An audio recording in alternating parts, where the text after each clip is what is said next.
Hello, I'm Kim Dong-jun, a lecturer at Rock SHF. Let's make it simple this time. Let's try filling out the form. Well, we're going to complete a step-by-step form like the screen. Here, enter your favorite color. Let's try. Before input, as you can see, continue is disabled, so you can't proceed to the next step. Let's try entering blue. If you continue, you've moved on to the next step. It's asking what your hobby is. Here too, if you go to the previous step, there is the content you entered before. If you go back to continue with next, you can enter the contents of the second step. Let's try to interpret it as exercise. If you input, the previously invisible deactivated continue is activated again, allowing you to move on to the next step. Let's move on to the next step. When asked, what's your job? You enter developer, and we're going to complete a form where you submit in this way. Let's start with HTML, CSS, JavaScript step by step. Let's start by writing HTML. Basically, there's a tab list above, and the content of the tab is below. You can consider it very similar to a tab structure. Within the overall container, I'll create another container to help position the elements well in the center and start. Well, inside the container, it's divided into two parts, a tab above and a form in between. The map is divided into two parts. Starter center form at the bottom. At this point, it doesn't know where to send it, so I'll just input a hash in the action.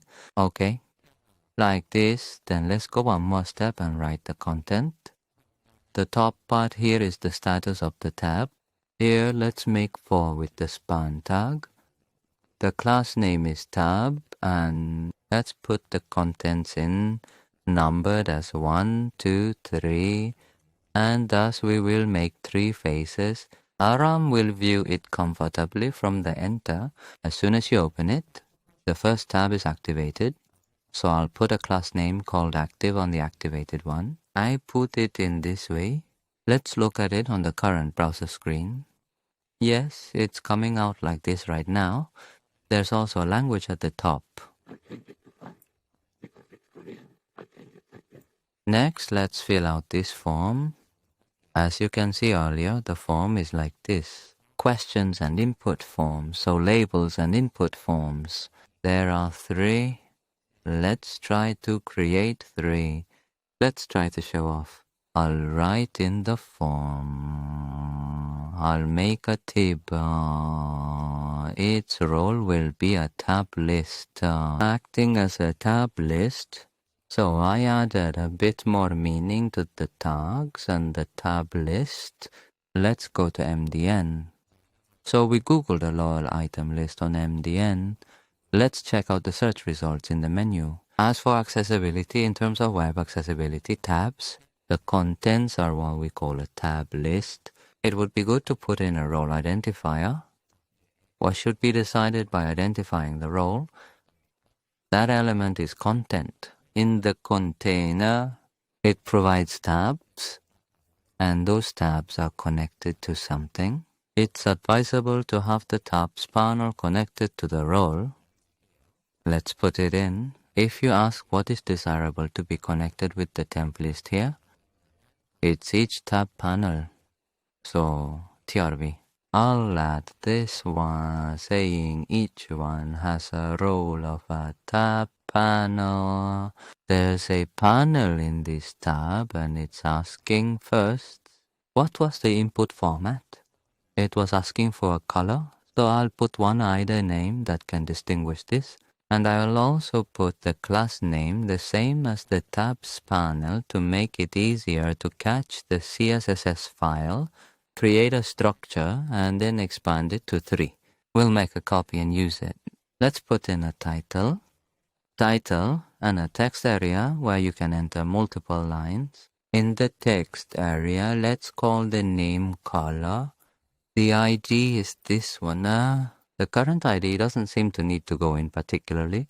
When you click what is your favorite color, this needs to work. It would be nice to connect this one to the label, right? I will connect this to the label.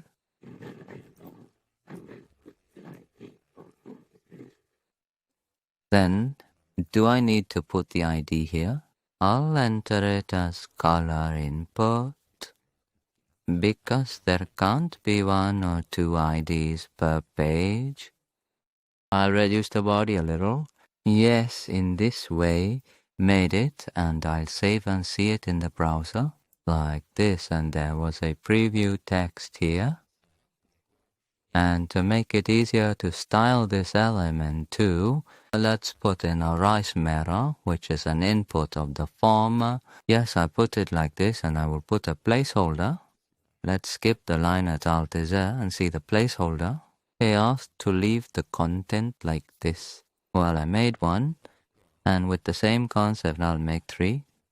There are 3 DFU roll tab panels like this, 2, 3. The second one was asking about hobbies, right? Hobbies. Let's call this interest and try inserting it here too. Actually, we don't really need an ID to distinguish each of this panel because all we need to do is connect it with this input. So I will remove this blade, remove aura and this too. I don't intuitiveness. And also open the internet here. This one probably doesn't need an ID. So let's do it this way and check what the second question was. What's your hobby? Let's try putting it in. When foreign ID match perfectly, it will get checked when we click on it, right? If we look at what we wrote, debut in Israel with decoration. So what's your hobby? Something like reading, exercise. Let's try something like this game. Okay, I've connected it like this. The third one, I was asking about your profession. What is your job? Let's try it. Now let's see the skills. Remove the head of the tab and put it here. Let's say occupation translates to job. Match it with 4. And on the eraser holder, a web designer. Yes, I completed the product in this way. There is the same tab panel, a class name tab panel, and within that, it's made up of a label and input. Click on the example. I made it active like this. Let's look at the top one. Gala changed its name here with Gala. Click the title that matches this color. Let's go up and see. I made a slight modification so that each form is activated when the label is clicked. So, just like this, we're done with the HTML for now. Let's make a send button. Let's try to create a submit button under the form. In the tab list, the 6 motors here naturally need to be in this form tag. So, when we enter everything and press the submit button, it sends to the page specified in this action the contents we entered. It's about sending what the user has entered, so I'll make it here. Let's call this agnation. Let's create 4 buttons here. 2 selves will play the role of the previous and next buttons, and this one will actually play the role of the transfer button. Then, we will specifically select the type. Click submit to input. These are just buttons, not submit buttons. Let's define the type as button. I'll put the class name as btn for easy styling. Put it in the same way like this. This one inserts PRB ID, making it easy to set up events when clicked. This is the next button, and this is the transfer button. I'll call it ID submit. Yes, like this, and let's put some text inside. This one is next, and I'll call it transfer. Yes, this is how we create buttons. In these buttons, basically the class name, so that the previous page does not appear immediately when it first opens. I will put this in a pop-up at this time. So the send button will appear after you've entered everything. So do it like this for the send button too. Just in CSS for the send button. And we'll add more class names to select with the CSS called etn submit. So I'm going to set it up like this. And then these 2 panels here. We'll have the hidden class added, so they're not visible when you first open them. Go to the tab list. Put it the same here. Insert hidden on screen. I'll make it invisible. If we come up to here, the HTML is all complete, and now let's move on to CSS. 3, 4, 5, 6, 7, 8.